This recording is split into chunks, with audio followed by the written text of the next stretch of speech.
सत्यम जी, राधा वल्लभ गाजियाबाद से। श्री। राधा वल्लभ श्री हरिवंश। महाराज जी, आपके चरणों में कोटि कोटि नमन। महाराज जी, अक्सर ऐसे लोग मिलते हैं बाहर भी और परिवार में भी जो भगवत मार्ग की बातों पर कुतर्क करने लग जाते हैं, साधु संतों पर दोष दृष्टि करते हैं और पर निंदा करते हैं। अब उनकी ये बातें मेरे हृदय को कोई कई दिनों तक जलाती रहती हैं। अब ऐसे समय हम कैसे अपने आप को बचाएं? ऐसा क्या करें कि हमारा कोई भी अपराध ना बने और उनकी बातों का प्रभाव भी हम पर ना पड़े? पहली बात तो ये समझिए कि जब हमारी बुद्धि बिगड़ जाती है तो फिर उसे हम पागल घोषित करते हैं समाज में। पागल कब समझ में आता है? जब वो जो चीज लेनी नहीं चाहिए वो उठा रहा है, जो करना नहीं चाहिए वो कर रहा है, उसी को तो पागल कहते हैं ना। अब शास्त्रीय जब हम जो एक सिद्धांत है उससे जब नापते हैं तो जो भगवत विमुख है, जो गुरुजनों की वाणी से गुरुवाणी से विमुख आचरण कर रहा है, सत्य वस्तु परमात्मा का नाम, उनका रूप, उनकी लीला, उनके गुण और उन्हीं के भाव में सब में प्रभु को देखना। अब ये सत्य वस्तु से वो भ्रष्ट हो गया है। बुद्धि भोगेश्वर प्रसक्ता नाम तयापहृत चेतसाम व्यवसायत्मिका बुद्धि समादो न विधीयते। भोगों में सुख बुद्धि और ऐश्वर्य में महत्व बुद्धि।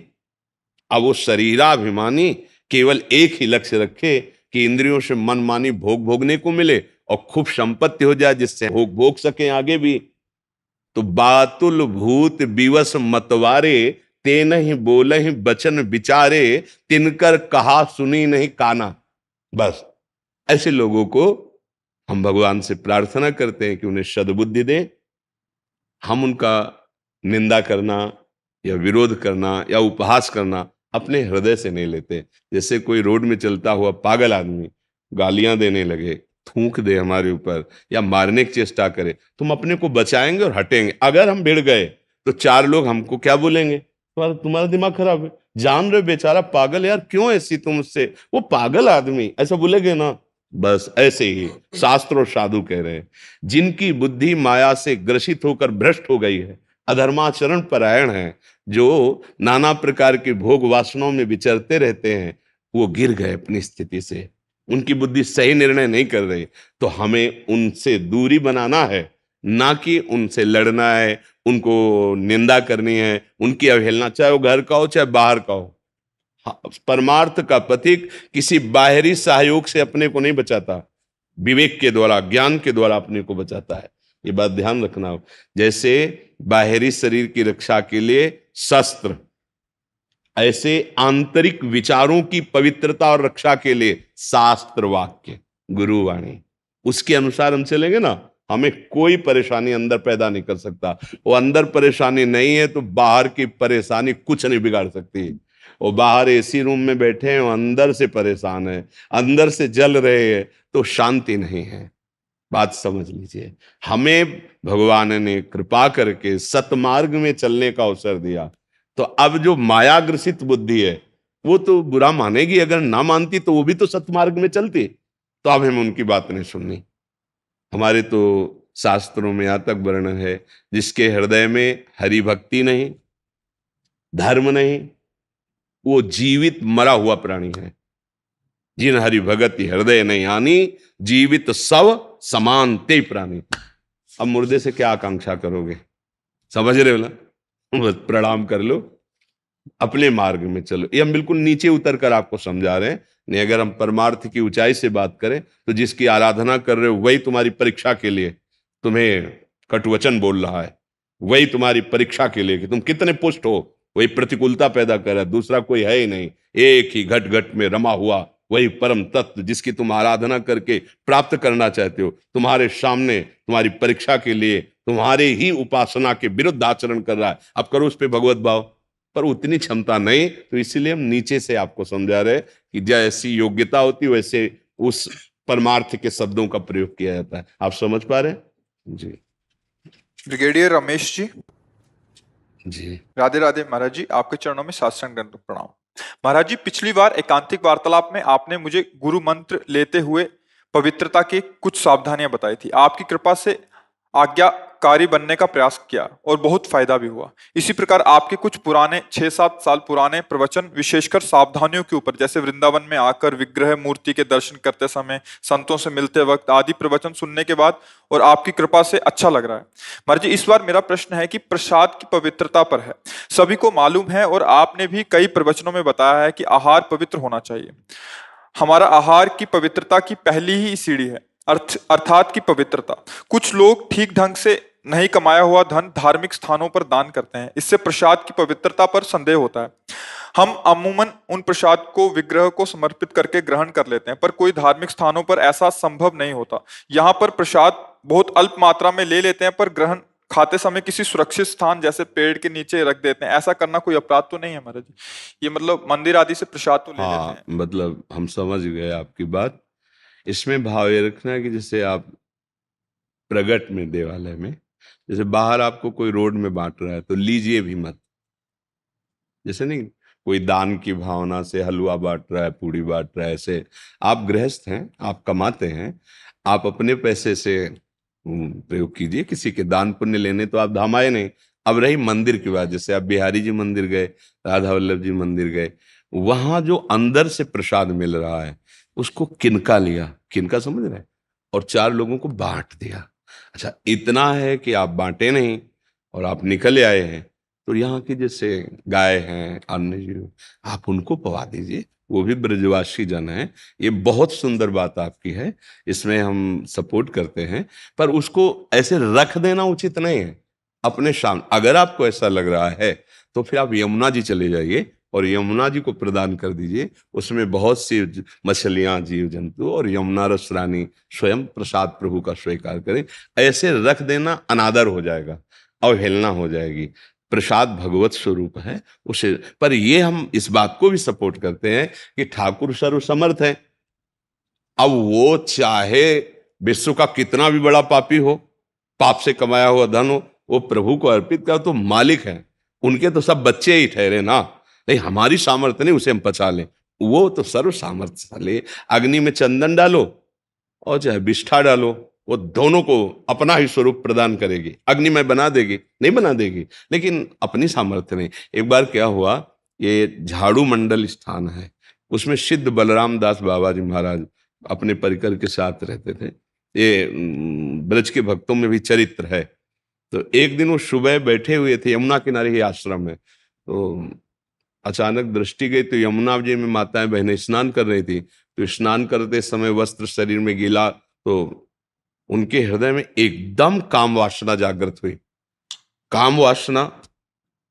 अब वो सच्चे महापुरुष थे, उन्होंने देखा ऐसा कैसे हो रहा है, मतलब ऐसा क्यों हुआ, क्योंकि बहुत परिपक्व महापुरुष थे। ऐसा कैसे हो गया? तो ना आप तो जीवन नहीं रखेंगे, ये बात कैसे आ गई, मतलब गंदी बात आ कैसे गई।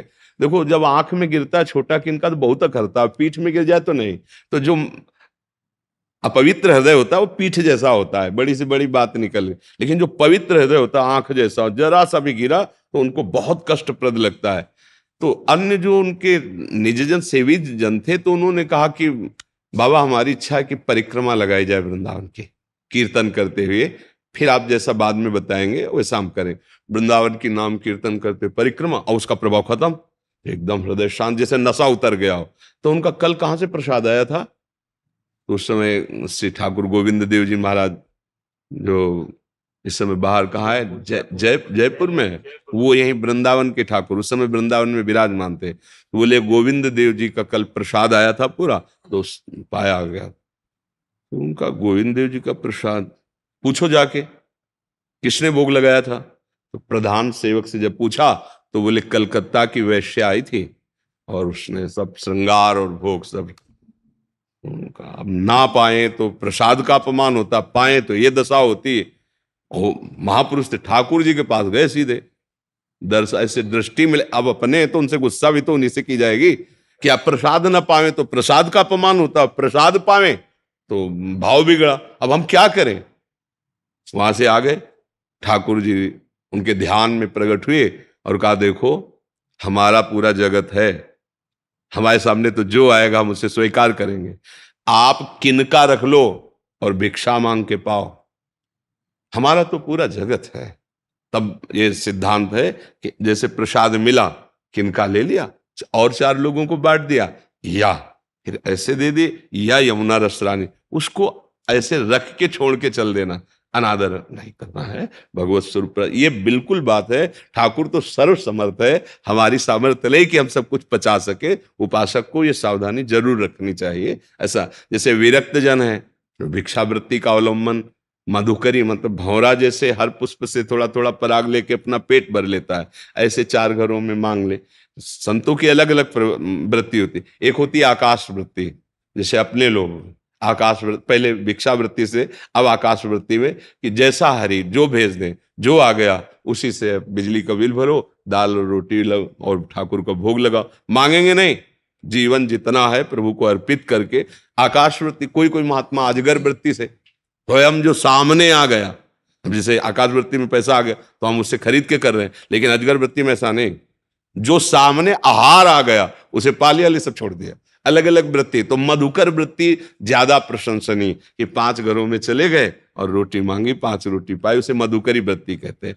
तो अब जैसे गृहस्थ में हो तो आपको पता है कि मैंने जीवन भारत की सुरक्षा में लगाया, उसमें जो आपको सेवा मिल रही उसके द्वारा आप खाइए पिए, और जहां प्रसाद मिले किनका ले लीजिए। धर्मयुक्त कमाई से जो हम आहार करेंगे तो हमारी बुद्धि शुद्ध होकर भगवान में लगेगी, और अधर्माचरण करेंगे तो ठीक है। और इस तरह जैसे बटता हुआ मतलब जो दान पुण्य की भावना बिल्कुल नहीं लेना चाहिए, क्योंकि आप गृहस्थ हो, आप परिक्रमा लगाने आए हो, आपको हलवा बांट रहे हो आप, तो आप क्या करने आए हो? कमाने आए हो ना, कि गंवाने आए हो?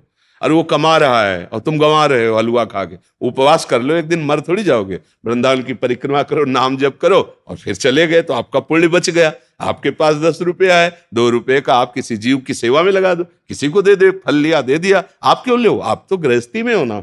विरक्ति है तो चलो जो मिला मांग के खा लिया, भजन किया। गृहस्थ आदमी को सावधान रहना चाहिए।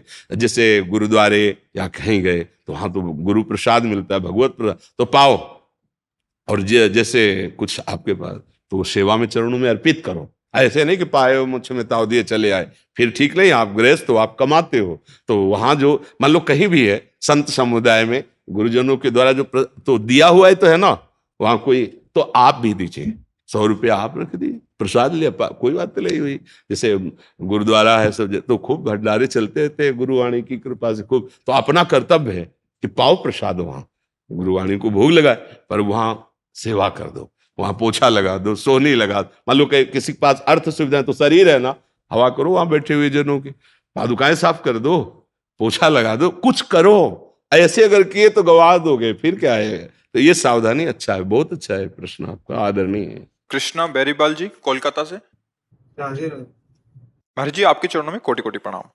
महाराज जी, हमें अपने भौतिक इच्छाओं की बातें दूसरे लोगों से क्यों नहीं करना चाहिए? आज की त्याग की चर्चा से ये प्रश्न आया। क्योंकि उसकी सत्ता दृढ़ होती है। तो ये आगमा पाइनो अनित्य हैं। अगर इनको हम बार बार चिंतन करेंगे, इनकी वार्ता करेंगे, तो हमारा हृदय इनमें आसक्त हो जाएगा, इनमें महत्व बुद्धि हो जाएगी, इनकी सत्ता दृढ़ लगेगी, और यही हमारा नाश है, यही हमारा पतन है। विषयों का चिंतन, विषयों का भोग, विषय वार्ता, विषय लालसा, यही हमारी बार बार जन्म और मृत्यु का कारण, दुर्गति का कारण यही है।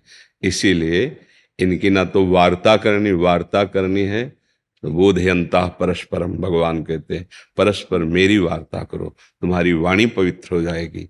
अगर आपको भोग चाहिए तो जो भोग प्रभु को समर्पित किए जाते हैं, प्रसाद बनाकर उनका सेवन करो।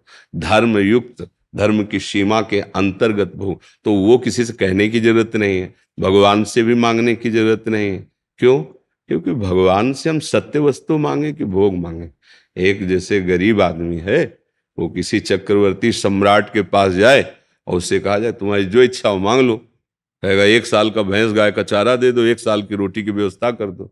पर ये नहीं समझ रहा कि चक्रवर्ती सम्राट अगर वो ये बोल दे कि आपको जो भावे सो दे दो, तो इतना दे देगा कि तुम जीवन भर खा नहीं पाओगे। ऐसे ही हमारे भगवान सुख समुद्र हैं, ज्ञान समुद्र हैं। हम अज्ञानी जीव पता नहीं क्या मांगे, उसकी सत्ता नहीं जो हम मांगेंगे, तो हम उन्हीं के ऊपर छोड़ देते हैं कि प्रभु आप जैसे प्रसन्न हो और जो प्रसाद आप दीजिए।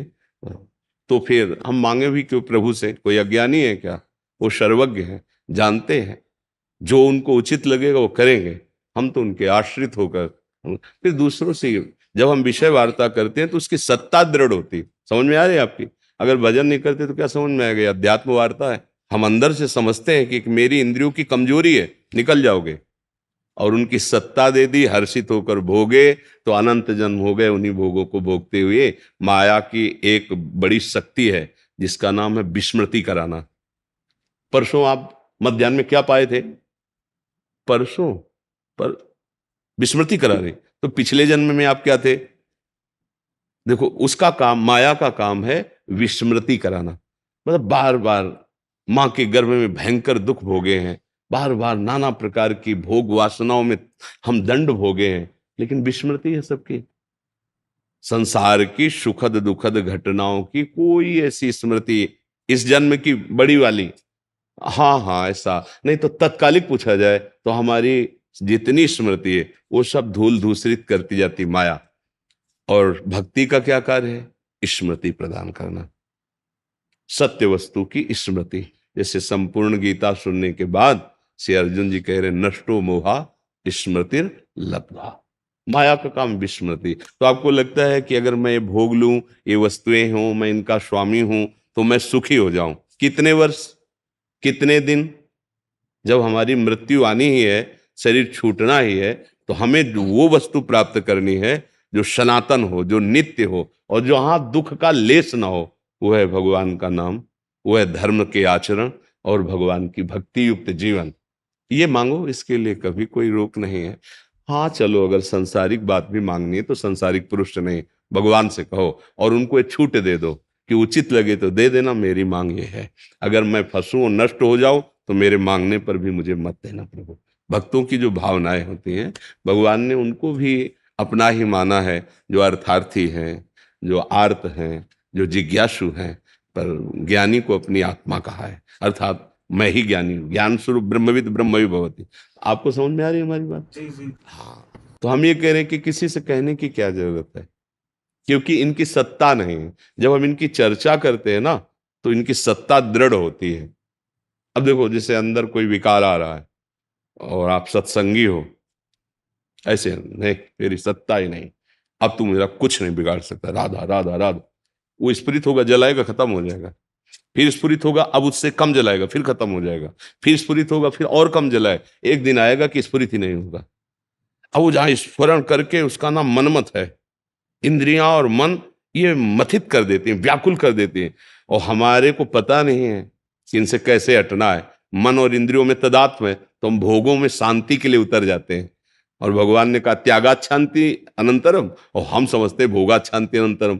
तो भोग से क्या हुआ? और वासना तृष्णा बढ़ी, हम गिरते चले जाते हैं। इसलिए कहा गया कि आप अपनी इच्छाओं का दमन कीजिए, ना कि इच्छाओं को प्रकाशित कीजिए। अच्छा, जैसे जैसे आप इनको सत्य मानने लगेंगे तो फिर दुख भी सत्य हो गया, नरक भी सत्य हो गया, पापाचरण भी सत्य हो गया, वो तुम्हें भोगने पड़ेंगे।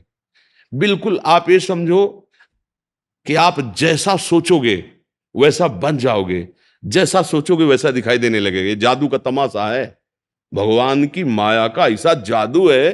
तुम जैसा सोचोगे वैसे तुम्हें अनुभव में आने लगेगा, और जैसा तुम्हारा भाव होगा वैसे तुम्हें दृष्टि प्राप्त हो जाएगी। जैसे मानो जिस कामी पुरुष है और उसकी दृष्टि चाहे वो किसी को भी देखे, वो अपनी कामना से युक्त देखेगा। निष्कामी पुरुष है, वो अपने भाव से। और जो भगवान का प्रेमी है वो सर्वत्र भगवान देख रहा है, नहीं देख? जड़ चेतन जग जीव जत सकल राम में, सिय राम में सब जग जानी, चिद चिद लक्षणम सर्वम राधा कृष्णमयम जगत। हमको क्या दिखाई दे रहा है? स्त्री पुरुष जड़ चेतन। हम जैसा ये यथा माम प्रपद्यन्ते तास तथैव भजाम्यहम्। अगर आप भगवान को विषय मानकर भजोगे तो विषय दिखाई देगा, ब्रह्म मान के भजोगे तो ब्रह्म दिखाई देगा। है वही, दूसरा नहीं। जाकी रही भावना जैसी प्रभु मूर्ति देखी। एक ही भगवान कंस के रंगमंच पर पधार रहे हैं, लेकिन अलग अलग सबको दिखाई दे रहे हैं। एक ही राम जी जनक जी के हम मंच पर विराजमान, सबको अलग अलग दर्शन। तो भगवान का अलग अलग दर्शन भाव दृष्टि के अनुसार हो रहा है। तो हमारी दृष्टि कैसी? जैसा हमारा चिंतन होगा, जैसी हमारी वासना होगी। तो हमारी वासना गंदी है, शरीर भाव है, भोग में सत्यत्व सुख बुद्धि है, इसलिए मना किया जाता है कि आप अपनी इस बात को समझो। अगर इनको आप नित्य मानोगे, इनको सुखद मानोगे, इनको सच्चा मानोगे, तो इसी में फंसे रहोगे, कभी निकल नहीं पाओगे। ये भूत के लड्डू हैं, ना खाए तो परेशान, खाए तो परेशान। बोलो है ना? ले, ना खाए तो ललचाए, यार कितना बढ़िया है, और खाए तो कभी तृप्ति नहीं। भूत के लड्डू है, हाँ तो एक भूत लगाओ तो परेशान है, तो पंच महाभूत लगे हैं नहीं? एक भूत लगाओ तो आदमी झाड़ फूक करवा ले जा ले क्या क्या। और यहाँ तो पंच महाभूतों का नशा चढ़ गया है कि मैं देह हूं, देहाभिमानी, पंचभूतात्मक रचित इस देह को मैं मान करके इंद्रियों के साथ भोगों में विचरण कर रहा है। बड़ा समस्या है। अब ये चूंकि अध्यात्म है, बिना भजन के इसका रहस्य समझ में नहीं आता है। सत्य मार्ग का अवलोकन, सत्य वार्ता, ये तो भगवान की कृपा है कि आप यहाँ सुनने आए हो, यहाँ बैठने आए हो। नहीं, सत्य शास्त्रों के वाक्य और संत जो भगवत अनुरागी जन है, उनका सत्संग ये बड़े दुर्लभ हैं। अगर आ भी जाए तो कुछ ले नहीं पाते, तर्क वितर्क देहाभिमान, और अगर पकड़ ले महत्संगस तो दुर्लभ हो, पर अगम्यो दुर्गम हो। अगर आप उनकी बात समझ गए तो अमोघस्य है, निश्चित आप परमानंद में डूब जाएंगे। देखो, जब पारस मणि मिल गई तो 100-200 ग्राम सोने की कोई बात रह जाती है क्या? पहाड़ बना लो, पूरी सृष्टि बनाने वाला प्रभु अगर मिल जाए तो आपके पास कमी क्या रह जाएगी? तो हम घाटे में हो जाते हैं। जब प्रभु से कहते हैं कि हमको ये वस्तु दे दो, ये पदार्थ दे दो, तो हम घाटे में हो जाते हैं। जब 10,000 वर्ष तपस्या की श्री करदम जी ने, भगवान प्रसन्न हुए। भगवान ने कहा क्या आपकी इच्छा है? तो उन्होंने कहा हमें पत्नी चाहिए। तो भगवान के आंसू आ गए। उसी से बिंदुसर बना, भागवत में पढ़ के देखना। बिंदुसर का जो प्रादुर्भाव हुआ भगवान के अश्रु से हुआ कि गजब है, मेरी प्राप्ति के बाद भी है। तब कहा कि ठीक है, आपने पत्नी के लिए मेरी आराधना की, तो विश्व सुंदरी और परम पावन करने वाली महाराज मन और शत्रुपा से प्रकट देवहूति नाम की कुमारी आएंगी और तुम्हारा वरण करेंगी। और फिर आगे वाली बात स्वयं कह रहे हैं कि मैं स्वयं पुत्र रूप में आऊंगा और तुम्हें उपदेश करके तुम्हारा उद्धार करूंगा। देखो, भगवान के लिए कामना जो भगवान से की गई, तो भगवान ने अपने आप ठेका उद्धार का भी ले लिया और कपिल भगवान के रूप में अवतरित होकर सांख्य योग क्या, प्रकृति और परमात्मा का बड़ा सुंदर उपदेश करके श्री करदम जी को परम पद प्रदान किया। तो अगर हम कोई चाह भी करें तो भगवान से करें और भगवान के ऊपर छोड़ दें, तो वो चाह के साथ, जैसे संखिया जहर है, खाएं तो मर जाएगा, पर जैसे दमा आदि बड़ी बड़ी बीमारियां हैं, जब वैद्य उसे शोध कर अन्य औषधियों से मिला के देता है तो रोग निवारण, ऐसे विषय हमें मार देगा।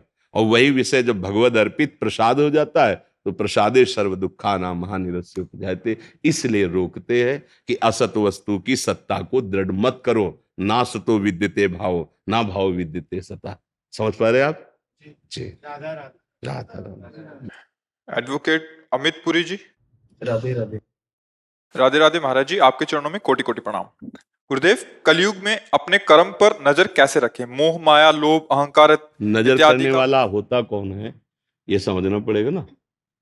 आप ही नजर करने वाले हो और फिर नजर चूकने वाले हो। तो आप तो नजर चूके हुए हो, तो नजर करे कौन? चूकी हुई नजर का स्वरूप क्या है? अंतःकरण में तदात्म भाव। आप ये नहीं देख रहे हैं, कह जरूर देते हैं मन आज मेरा शांत नहीं है, मतलब दृष्टा तो आप सूचित कर रहे हैं वाणी से, लेकिन आप मन बने हुए हैं, आप स्वयं को उसके साथ अशांत किए हैं। आज मेरी इच्छा है ये खाऊं, ये देखूं, ये सुनूं, ये आपका विषय नहीं, ये उन इंद्रियों का विषय जिनके साथ मन मिल गया है। पर आप उस समय तदात्म है, तो आप नजर कैसे रखेंगे? नजर तो दृष्टा पुरुष रखता है, जो दृष्टा भाव को प्राप्त, दृष्टा ही तो नजर रखेगा। और हम तो दृश्य बने हुए हैं, जो हमारा अंतःकरण मांगता है वही। अब क्या करें? हमें इससे अलगाव चाहिए। तो इसके दो उपाय हैं, एक हरिभजन सत्संग। जैसे पंछी आकाश की यात्रा में दो पंखों का प्रयोग करता है, ऐसे ही परमार्थ की यात्रा साधन को हरिभजन है, कै सत्संग सहाय। प्रधान साधना नाम जप, और इसमें रुचि, क्या करना चाहिए क्या नहीं करना चाहिए, इस दृष्टि को प्राप्त करने के लिए शास्त्र स्वाध्याय सत्संग। अगर सत्संग नहीं है हरिभजन नहीं तो आप स्वयं फिसले हुए, फिर जांचेगा कौन? जांचता तो वो है जो दृष्टा भाव को प्राप्त हो रहा है। हम तो दृश्य में आसक्त हो रहे हैं, हम इंद्री बने हुए हैं, हम मन बने हुए हैं, हम देह बने हुए हैं। तो इसलिए चाहे जो युग हो, चाहे जो युग हो, साधना ठीक हो तो आप सतयुग में ही हैं। मानो भगवत चर्चा हो रहे, भगवान नाम जप कर रहे, पवित्र आहार पा रहे, सबके साथ से सदव्यवहार कर रहे, तो कलयुग कहाँ है? अब व्यभिचार कर रहे हैं, मांस मदिरा पी रहे हैं, जुआ खेल रहे हैं, हिंसा कर रहे हैं, तो फिर आप कलयुग में ही हैं। देखो त्रेता में राम जी ने जब वन में हड्डियों का ढेर देखा तो पूछा ऋषियों से ये क्या है, तो उनका जानते हुए स्वामी आप अनजान की बात पूछते हैं। ये ऋषियों की वो हड्डियों का ढेर है जो निशाचरों ने खा खा के। तो ऐसा नहीं है कि अभी ही उपद्रव हो रहा था, पहले कभी नहीं हुआ। नहीं, ये सब चलता रहता है। तीन लीलाएं भगवान की, सतोगुण रजोगुण तमोगुण की। आप अगर सात्विक भाव, सात्विक आहार, सात्विक चिंतन, तो आप सतयुग में हैं, आप भगवान में स्थित हैं। और अगर आप गंदी बातें चिंतन करें तो जो कलयुग का प्रभाव हो रहा है, और युगों में भी झांक के देख लो वो आचरण मिलते हैं।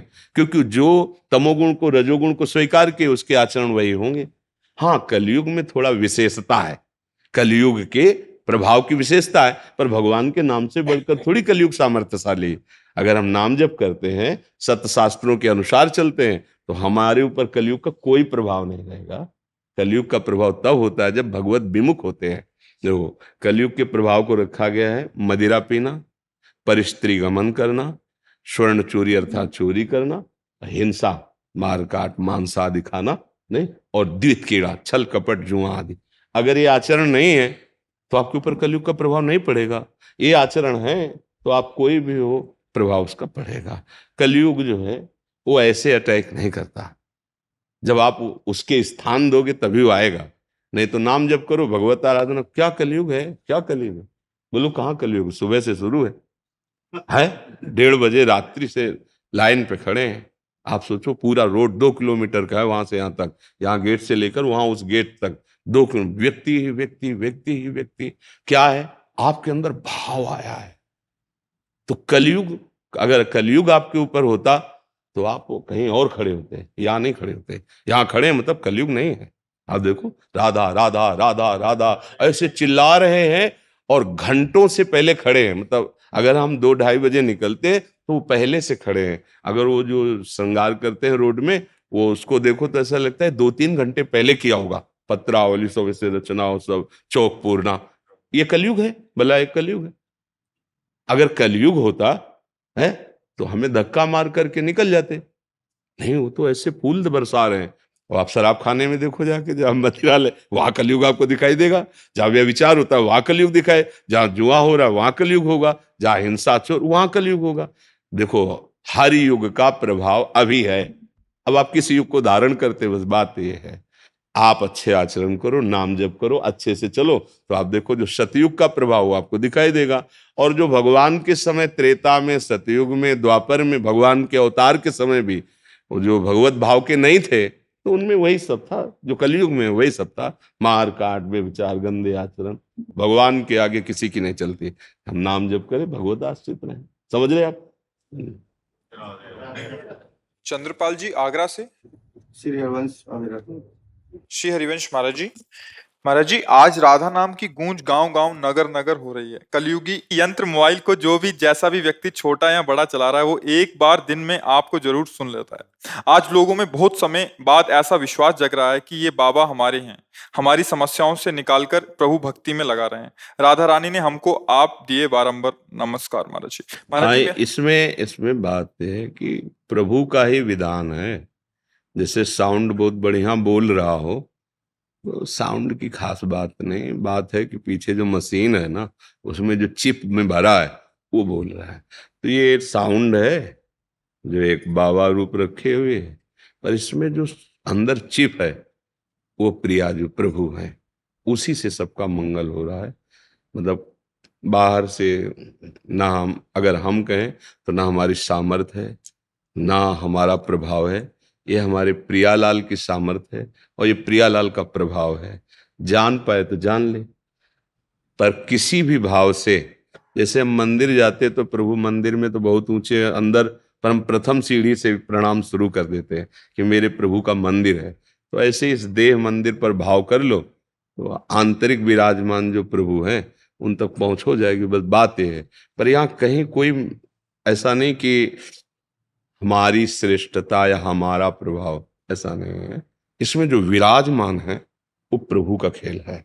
ये जो सबका स्वरूप आप देख रहे हैं, ये किसी व्यक्ति की सामर्थ्य नहीं है, किसी की सामर्थ्य, ये उसी की सामर्थ्य जो करतुम अकर्तुम अन्यथा करतुम। हमें कुछ पता नहीं कि आप प्रश्न करोगे हम क्या उत्तर देंगे, हम नहीं है। जो आ रहा है उसको पकड़ लो। हम भी सुनते हैं जैसे आप सुनते हैं। अगर हमें आप माने तो हम भी श्रोता ही हैं। हम भी देखते हैं क्या करवाया जा रहा है, क्या बुलवाया जा रहा है, क्या देख। बस ये समझो, हम अभी कल परसों बोले थे किसी से जैसे हाईजैक कर लिया जाए ना तो हाईजैक होने पर उसका कोई अधिकार नहीं रह जाता ला। बस हाईजैक कर लिया गया है ये जीवन, मृत जीवन को हाईजैक कर लिया गया है, मृत जीवन को अमृत बना दिया। बस उन्होंने अपना अधिकार, वही उनका प्रभाव है। यहाँ व्यक्तित्व तो नहीं है। यहाँ ऐसा नहीं कह सकते कि नहीं, बिल्कुल नहीं, अंदर से सुन। और जो विश्वास मानकर चल दे तो उसको वही अनुभूति होगी, क्योंकि ये हमारे वचन नहीं है, ये हमारा प्रभाव नहीं है, ये प्रभु का प्रभाव है। जो पहली बार हमारे सामने आते हो कहते कई महीना से सत्संग सुने, हमारा बड़ा परिवर्तन हो गया। तो हम मिलते होते, बार बार बात करते होते, तो ये कौन परिवर्तन कर रहा है? जिसकी वाणी है वही जाके परिवर्तन। हजारों लोग कहते हैं हमारे स्वप्न में आ पाए, तो हमें पता होना चाहिए ना। अगर हम गए, नहीं, हमें कोई पता नहीं है वाकई में, तो कौन कर रहा है? वो कर रहा है ना, वो जादूगर जो पूरे विश्व को नचा रहा है, वही कर रहा है, उसका उसके सिवा। बस सोई जाने जे देव जनाई और जानत तुम्हें तुम्हें हो जाए। वह सारा खेल उनका है। उनके यहाँ क्वाहम तुच्छा परम धमा। हमारी पूछो इतनी इतनी दवाएं, पानी पीने की व्यवस्था नहीं, क्योंकि पानी ज्यादा पियो तो शरीर फूलेगा, डायलिसिस। ये हमारा है और ये हमारे प्रभु का है। बस ये बात समझ, दो डिपार्टमेंट है। ये है मैं का भोग, जो मैं अहंकार करके किसी जन्म में कर्म हुआ, और ये है उस अहंकार के समर्पण का, ये जो खेल देख रहे हैं उनका जी। हाँ, बस हम सबसे यही प्रार्थना करते हैं, अगर हमारी प्रार्थना आप स्वीकार करें कि आप जीवन में अभी तक जो हुआ हुआ, अब शराब न पिएं, मांस न खाएं, पाणी ग्रहण जिससे किया है उसी से भाव रखें, गृहस्थ संबंध का। अन्य भाव जननी सम जाने पर नारी, धन पराय विषते विष भारी। दूसरे का जो धन है वो विषवत समझे, और दूसरे की जो वो माता के समान समझ, अभी आनंद की अनुभूति हो जाए। भाई इतना जरूर छोड़ दो, शराब पियोगे, बेविचार करोगे, मांस खाओगे, फिर पतन हो जाएगा। इतना बुरा पतन होगा कि अभी अवसर भगवान ने मानव देह देकर कल्याण का, फिर अवसर नहीं। साधन धाम मोक्ष कर द्वारा, पाए न जे परलोक समारा, सो परत्र दुख पावई, सिर धुनि धुनि पछताए, काल कर्म ईश्वर। में बड़ी कृपा है आप सबके ऊपर कि आप सत्संग का आदर करते हैं, साधु समाज में बैठने की इच्छा की है। इसका मतलब भगवान की कृपा। जब द्रवे दीन दयालु रागो तो साधु संगति पाई, तो अब इसका लाभ ले लो। अभी तक जो किया, राधा राधा, अब लो नसानी अब ना। अब ये बात तो मान ही लेना कि अगर, क्योंकि आजकल जैसे कोई किसी के यहाँ जाए ना, तो अतिथि देवो भव में अब आजकल यही पार्टी है, यही मित्रता, यही दोस्ती है कि हमें गंदे व्यसन कराए जाएं, गंदे आचरणों की प्रेरणा, सुविधा, दृश्य, यही आज का। तो इसलिए बचो, इससे बचो। जीवन अशांत हो जाएगा, बिना भय के भयभीत रहोगे, बिना किसी दुख के आपका मन आपको दुखी करता रहेगा अगर गलत आचरण हो गए। और अगर आप सत्य पे चलोगे, धर्म से चलोगे, हम मानते हैं आपके पास लौकिक सुविधाएं नहीं, पर आपका हृदय शांत होगा, शीतल होगा, आपका जीवन सुखमय होगा, आपके परिवार के जन स्वस्थ होंगे, क्योंकि धर्म से चल रहे ना। देखो, जब युधिष्ठिर जी को वनवास हुआ ना, बड़ा दुख। कहाँ चक्रवर्ती सम्राट पद में अभिषेक हुआ और कहाँ वनवास। तो वनवास के समय जब दुखी होकर बात करते, तो वहां उनको उत्तर दिया मार्कंडेय जी ने कि देखो तुम्हारे पास कितने ब्रह्म ऋषि विराजमान हैं। वनवास का दुख तो भगवान श्री राम को उन्होंने उदाहरण में दिया। तुम्हारे पास तो 50 ब्रह्म ऋषि विराजमान है, और आपको हर समय भगवान की महिमा उत्तम धर्म का ज्ञान और इनका सानिध्य। भला आपको दुख क्या है? आपको दुख क्या है? जिसके पास साधु महात्मा वास कर रहे हैं या जिनको साधु महात्माओं का सानिध्य मिला हुआ है, वो निरंतर रहते, तभी तो सूर्य के द्वारा बटलोई प्राप्त की थी उनकी सेवा के लिए। तो ये बात ध्यान, दुख का मतलब धर्म त्याग, दुख का मतलब पाप आचरण। नहीं तो आप सच ही मानो, एक हृदय में अलौकिक शीतलता रहती है, एक प्रसन्नता रहती है, एक संतोष रहता है, भगवान का भरोसा रहता है, ये सब मंगलमय है। तो शराब मत पीना, मांस मत खाना और ये गंदी बातें न करना। आप सुखी रहोगे, आप स्वस्थ रहोगे, प्रसन्न रहोगे, तो हमारी सेवा बोलने की, सोचने की सार्थक हुई। आप नहीं मानेंगे तो फिर हम भगवत भाव कर लेंगे आप में।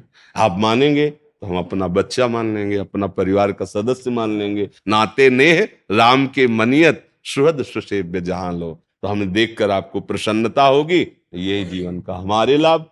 और आप प्रसन्न है तो जीवन का लक्ष्य यही है, हाँ, प्रसन्न आत्मा। पर ये तभी होगा जब गंदे आचरणों का त्याग करें। धन्यवाद, धन्यवाद। वैष्णव जन की जय। इस पावन पति पावन भगवान। जय हो मेरे राधा रमन लाल जी। सुनो, माला लाओ श्री जी की पहचान। धन्यवाद, धन्यवाद। आज्ञा करो कोई सेवा क्या है?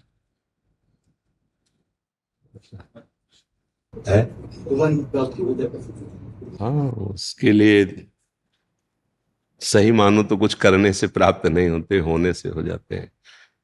हमारा सर्वस्व भाव उनके चरणों में हो जाए।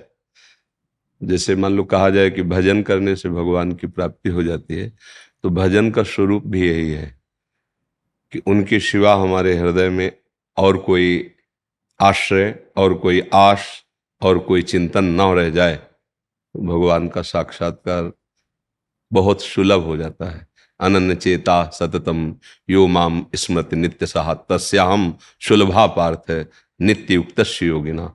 युक्त होने का तात्पर्य यही है कि मन वचन कर्म से अब ये मान लिया है, सत्य वस्तु सत्य संबंध प्रभु के सिवा हमारा कोई नहीं है। वही हमारी जीवन आश है, वही हमारे विश्वास है, वही हमारा सर्व। बस निश्चित समझो, ये भावना जागृत होते ही अखंड भजन अपने आप होने लगता है, जिससे हमारा अपनापन होता है, वही ममता होती है, जहाँ ममता होती है वही चिंतन होता है। तो समता सब संसार में और ममता नित्य विहार में।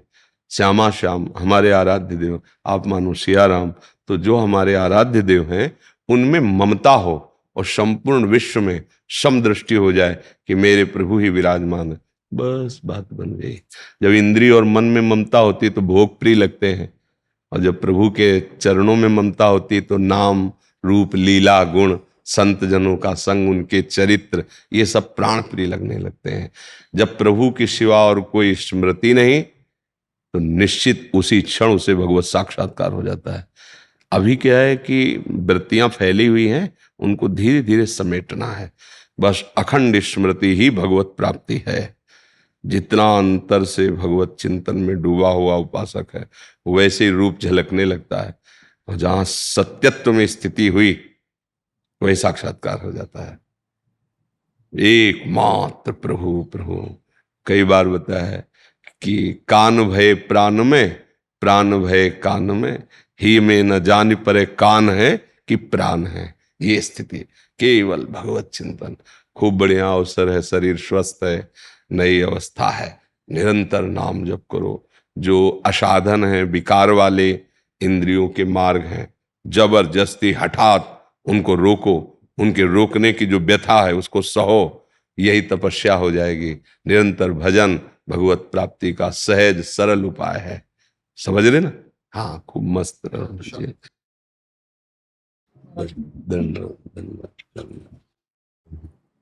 आपके दर्शन हेतु आए थे, जी जी, आशीर्वाद हेतु। हाँ, बस हम यही प्रार्थना करेंगे, निवेदन करेंगे कि ये जीवन व्यर्थ ना जाए। जो भी सेवा पद हमारे भारत सरकार की आपको मिली है, ये हमारे भगवान की उपासना माने। कोई भी ऐसा कार्य ना करें जो आप जानते हैं कि नहीं करना चाहिए। बस आगे और कुछ देश देने की जरूरत। जो आप जानते हैं नहीं करना चाहिए वो आप ना कीजिए, और जो आपका कर्तव्य है उसको कीजिए। आपके लिए यही उपासना है। जैसे हमारे माला जप से हमें भगवान की प्रसन्नता प्राप्त होती है, ऐसे आपको अपने कर्तव्य पालन से प्राप्त होगी। बस आप बीच बीच में जो नाम प्रिय लगे भगवान का वो स्मरण कीजिए, और इतना ध्यान रखिए कि शरीर की अवधि एक निश्चित है। ये इसलिए संकेत कर रहे कि ये आपको सावधान रखेगा। शरीर की एक अवधि है, निश्चित श्वासें हैं, उसके आगे कोई भी गुंजाइश नहीं है कि हमें जीने दिया जाए। एक भी श्वास एक्स्ट्रा नहीं ले सकते, बिल्कुल पक्का समझा, सरकारी है हिसाब किताब। जैसे ट्रांसफर, तो फिर एक दिन भी नहीं रुक सकते, ट्रांसफर है ना, तो इस शरीर से ट्रांसफर होगा एक दिन, तो उसकी हमें तैयारी करते रहना है कि यहां से जब हमें जाना है तो उस समय में क्या लेके जाना होगा। बस हो जाएगा नाम, हो जाएगा सत्य, हो जाएगा आपका कर्तव्य कर्म। बस इतना ध्यान रखते रहिएगा। भगवान की आप पर कृपा ही है।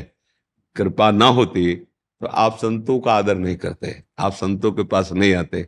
बिनु हरि कृपा मिले नहीं संता। आपके हृदय में भगवान के प्रति आस्था है तो उसका जीवन मंगल ही होता है। जैसे नींव भर जाए तो महल बनने में देर नहीं लगती, तो आस्तिकता ये नींव है। आस्तिकता भगवान है, सत्य है, भगवान का मार्ग सत्य है। अगर इतना विश्वास हो गया है तो महल अर्थात भक्ति होने में देर नहीं लगेगी। आपकी स्वास्थ्य, आपकी बुद्धि, ये सब पवित्र रहे और आप हमारे देश और हमारे भगवान को प्रसन्न कर लें। जी जी जी मोहित जी। जी। महाराज जी राधे राधे, आपके चरणों में कोटि कोटि प्रणाम। महाराज जी, जब हम श्री जी को और ठाकुर जी को भोग लगाते हैं और भोग की थाली क्या कुछ समय के लिए अपने प्रभु के सामने रख देना चाहिए? अगर भोग की थाली को जल्दी या साथ हाँ, ही नहीं, साथ इसके उठा दो लेना है? दो प्रकार हैं। जैसे आपको ऑफिस जाना है, वो बहुत राइट टाइम, वो भी भगवत सेवा है, तो जो भी भोग बना वो दिखाया और जय और पा लिया। इसके बाद फिर जो घर में है, वो जब राजभोग बना है, दोपहर का भोजन, तो आराम से 10 मिनट 15 मिनट सामने रख के नाम जप करें, मानो कि प्रभु पार हैं ऐसा। पर हम बिना उनको अर्पित के पा नहीं सकते, और हमें जाना है ऑफिस, अब टाइम है नहीं कि 15 मिनट हम भोग तो ऐसे दिखाया राधा वल्लभ लाल की, जो पाया वो चले गए। तो जो घर के और सदस्य हैं, तभी जो श्री विग्रह की सेवा है वो गृहस्थी में अकेले पूर्ण नहीं होती, परिवार के सहयोग से पूर्ण होती। मानो पत्नी है, बच्चे हैं, उनको बता दिया कि ये तो हो गया, अब इसके बाद पवित्र करके रसोई मनिया करना, फिर भोग लगाना, और फिर थोड़ा पद गायन करना, नाम कीर्तन, फिर पा लेना प्रसाद। अब हमारे पास सामान, प्रभु जान रहे हैं। अब उस समय आंख मूंद करके ध्यान करने का समय नहीं, ऑफिस जाने का समय। वहां अगर आपका समय लेट होता रहा तो वहां आपकी ड्यूटी, और उसी से तो ठाकुर सेवा बन रही, परिवार सेवा बन रही, तो वो भी कर्तव्य कर्म पूजा हुआ ना। तो ये अवस्था अवसर के अनुसार हम देखते हैं।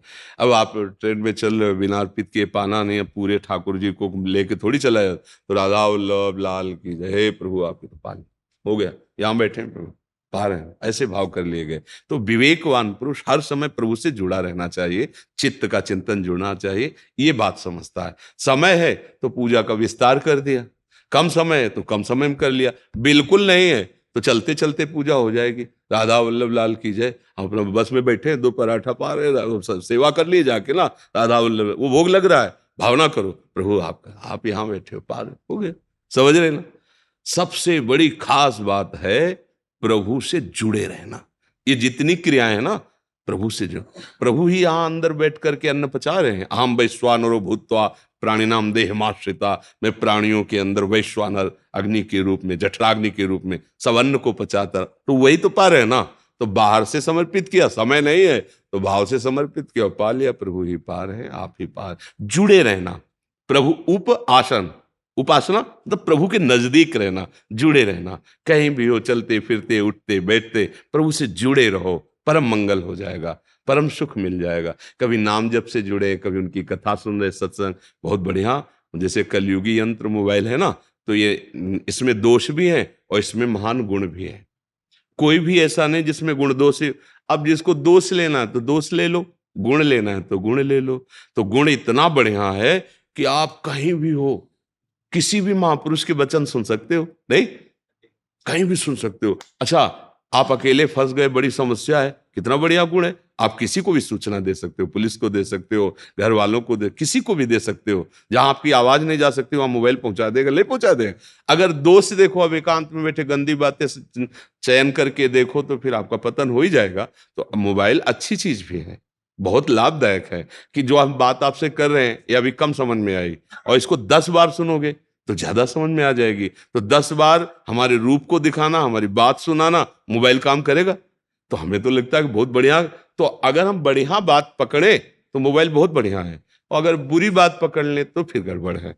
तो ऐसे ही पूरी सृष्टि में अगर हम बढ़िया कार्य तो फिर हमें बढ़िया बढ़िया समझ में आएगा, बुरे कार्य तो सब फिर बुरे ही नजर आएंगे। तो ऐसा है। वो अगर भोग लगाने में अगर थोड़ा लेट हो जाए तो अपराध तो नहीं? अरे भाई, हमारा समझो प्रभु से जुड़े रहना खास बात है। अब आप तो मान लो गृहस्थ में हो, अब हमारा ये था कि कई कई दिन हमारे जैसे हितधाम में रहते, छोटी कुटिया में, कई कई दिन हमारा जो मतलब पूर्वाभ्यास था सन्यास का, एकदम एकांत, ना बोलना, ना देखना, ना सुनना। और उसके लिए फिर बाहर से ताला लगवा देते जिससे सबको लगे कि कहीं गए हैं। बाहर से ताला लगा है, अंदर हम है, पर्दा लगा हुआ है। इतनी मिश्री रहती थी, थोड़ा टुकड़ा लिया, श्री जी को भोग लगाया, स्नान करा के पर्दा लगा दिया, अब बैठे चिंतन कर। दूसरे दिन फिर रात्रि में उठे, शौच स्नान, फिर अंदर, फिर वहां जो माली था उससे ताला लगवा। इतनी मिश्री, 2-2 दिन, 3-3 दिन कोई चिंतन का। भगवान भाव देखते हैं, भजन देखते हैं। हम मान लो सुबह से शाम तक कुछ नहीं, तो शाम के जब पाओ तब उनको पवा दिया। अरे वो अन्न के भूखे नहीं है, वो आपका भाव के भूखे नहीं। भगवान भाव का भूखा हूं मैं, और भाव ही एक सार है। भाव से मुझको भजे तो भव से बेड़ा पार है। भाव बिन सुनी पुकारे मैं कभी सुनता नहीं। भाव पूरित टेर ही करती मुझे लाचार। दुशासन ने, दुर्योधन ने इतनी भारी व्यवस्था की थी जब भगवान संधि के लिए गए थे ना, कि हम कहा कि आओ, तो उनका 2 ही प्रकार से स्वागत स्वीकार किया जाता है, या तो प्रीति हो और या भी भूखा हो। हम में भूख नहीं, तुम में प्रीति नहीं, गए ही नहीं। और वही प्रभु उसी क्षण विदुर जी के घर जाते हैं, भाव दशा में विदुरान उनसे मांग के कहते कुछ खवाओ, भूख लगी है। भगवान क्या, काय की भूख लगी? भाव की। विदुरानी जी ऐसे कि कुछ सुध ही नहीं, वो केला रखे, आप लाओ और मुझे पवाओ।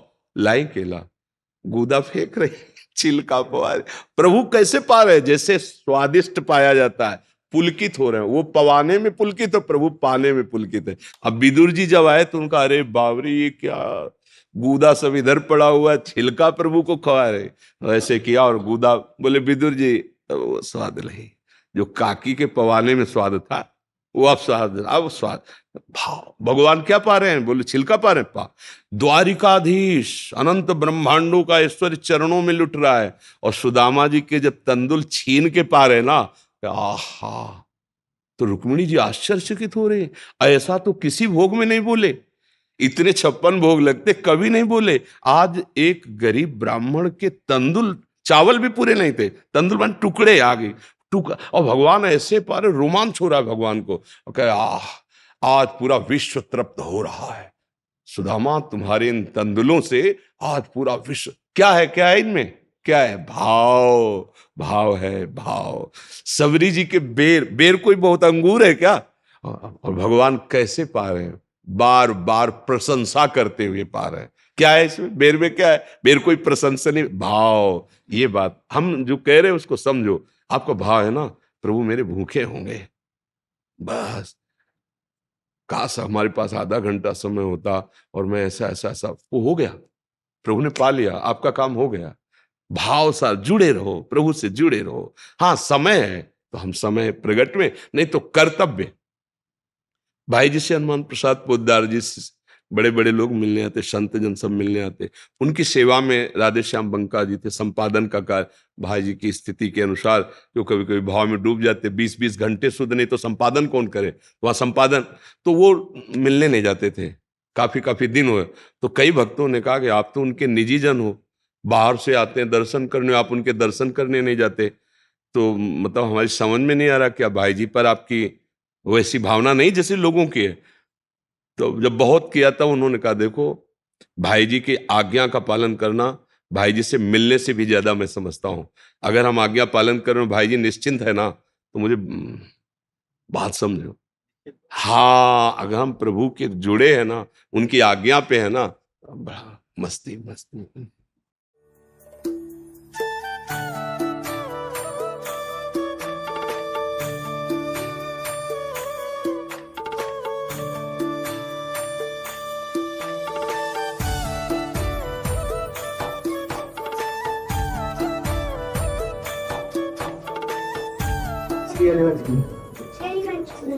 गुरुजी, पिछली बार हमने आपको राधा जी का पद सुनाया था जबरदस्ती, इस बार हम आपके आगे लेकर सुना रहे, क्या हम आपके आगे सुना सकते हैं? सुना दो सर, सुना दो। लो। मुनीर वंद्र वंद्रते तलोक शोक हारिणी, प्रसन्न भक्त पंकजे निकुंज भूविलासिनी, विजेंद्र भानु नंदिनी, विजेंद्र सोनु संगति, गदा कशीश शीशनम, कृपा कटाक्ष भाजनम। बहुत सुंदर, बहुत सुंदर, ठीक है, बहुत सुंदर। हाँ प्यारी थी गुरुजी। हाँ, जय जय।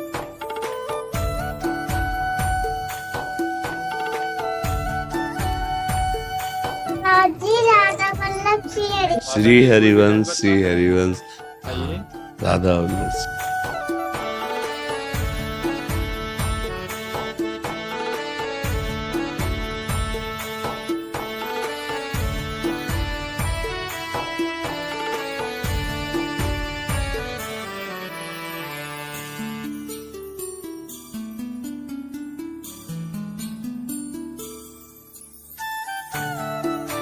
महाराज जी, राधा रानी कितनी गोरी है और कृष्ण जी कितने काले हैं? कृष्ण जी काले थोड़ी है, वो इतने सुंदर हैं श्याम रंग में कि गोरी किशोरी जी भी चकोरी बनी हुई उनके रूप के, और किशोरी जी इतनी गोरी हैं कि मदन मोहन लालजू भी चकोर की भांति उनके। अब कैसे कहें इन दो नेत्रों में कि कौन अधिक कौन कमजोर है? नहीं, दोनों नेत्र हमारे हैं और दोनों की दृष्टि एक है। तो प्यारी जो प्यारे हैं, प्यारे जो प्यारी है, पता नहीं चलता कि कौन श्यामा है कौन श्याम है। दोनों एक दूसरे के रंग में रंगे हुए, एक ही तत्व दो रूपों में है। थोड़ा नाम जप करो और थोड़ी बड़ी हो, बुद्धि का विकास हो, तब बताएं। प्यारी जो इतनी गोरी है कि सृष्टि में वो गौरवर्ण है ही नहीं, और श्याम सुंदर इतने सुंदर, काले थोड़ी, बड़े बड़े योगेंद्र मुनीन्द्र जो शब्द स्पर्श रूप रसगंध पर विजय प्राप्त किए हुए ठाकुर जी के नख शोभा को देखकर उन्मत्त हो जाते हैं। ऐसे कोटि मनमतहारी मुनिमन मोहन मदन मोहन, और इतने सुंदर है कि सोमन मन मोहन, ठाकुर जी अपने रूप को देखकर मोहित हो जाते हैं। फिर प्रियाजू, तो ये वाणी का विषय नहीं, भजन करेंगे तो कृपा करेंगे, बता देंगे आपको कि देख मैं कितनी गोरी हूँ, देख मेरे प्रीतम कितने श्याम सुंदर है, काले थोड़ी है। ऐसे नहीं।